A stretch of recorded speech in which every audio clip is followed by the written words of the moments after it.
This Liberty Sports Update is brought to you by Beacon Credit Union. I thought our group found a way. Typically when we play as one or when our offense mirrors our defense, we're tough out. And we were struggling a little bit offensively in the first half, but our defense was consistent enough to get us a lead. And then I thought we just made a couple plays in the second half that were really important to our cause. When you have veteran guys like Mayo and Scotty down low who really took over there early in the second half, how much did that open things up? We saw Georgie hit a couple threes, Caleb got going.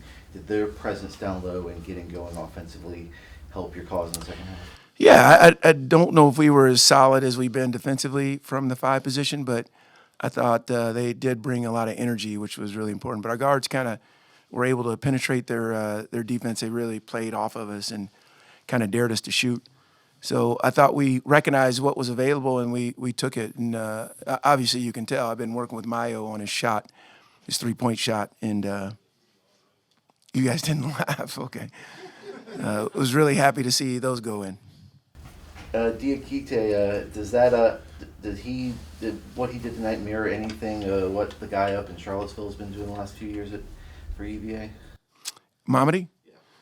Well, Mamadi's an elite defender, and he's a little more face the basket than NJIT's Diakite, but he's a good player.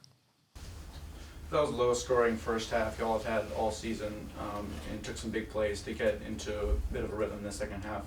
What do you think put you guys so off your rhythm in the first half? We were 7 for 28. I thought our looks were good, and NJIT plays a pace that they're going to make it work on the defensive end. But I don't worry about how many points we score. I worry about offensively if we're connected, if we're making one more pass, if we're cutting hard, and if we're getting looks that we get every day in practice. And I thought we were getting those. So I wasn't too concerned about how many points we didn't have. But, again, give credit to NJIT. They had a good plan. You went with Mayo and Scotty together multiple times. Was that just a matchup you thought with NJIT you could take advantage of? Yeah, they play Brinson, and Miles quick enough to defend. Brinson's a little different matchup for Caleb. So, but we play that lineup a little bit in practice, and I thought we'd give it a look today, and I thought it was decent. Going back to Milo shooting behind you, I mean, obviously the great coaching, but how important is that? Could you for say that a him? little bit louder? Let me. You working with him on that shot, but how important is that for your offense moving forward to have him continue to hit those?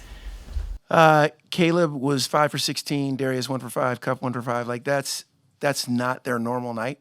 So I'm not too concerned if Miles got the freedom to shoot it if it's available. But again, the great thing about coaching these guys, and I mean this sincerely, I know it sounds like coach speak, they don't care who scores.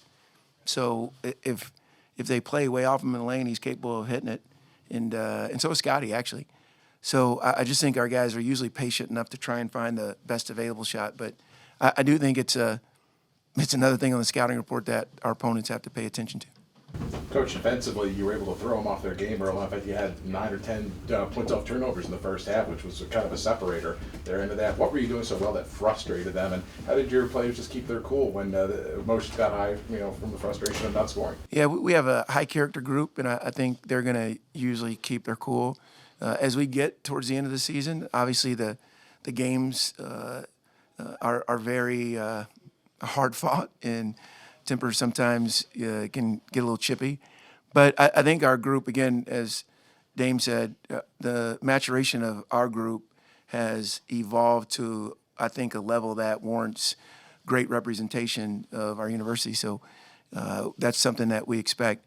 I think the turnovers were good for us, but having a week off, we looked a little bit out of the rhythm. Like our last 4 games, we've been clicking offensively, and we weren't in that first half, but I think we got a little bit back in our lane in the second half. The big regular season game coming up against UNF this week. What are you taking away from this game in terms of mentality of your players and responding to situations like this? Yeah, I think they're all big. I think UNF has the same thing we have in a mature group. I think they start 4 seniors, maybe 5. So, we get to play at home, and they're a really good team that's very well coached. They have a system that's different than you play against every day. So, but for those that have been around for a while, you know, we just take the next 40 minutes. So we'll get to that on Monday when we go back to practice, and hopefully we'll get a good crowd and see if we can't keep our streak going at home.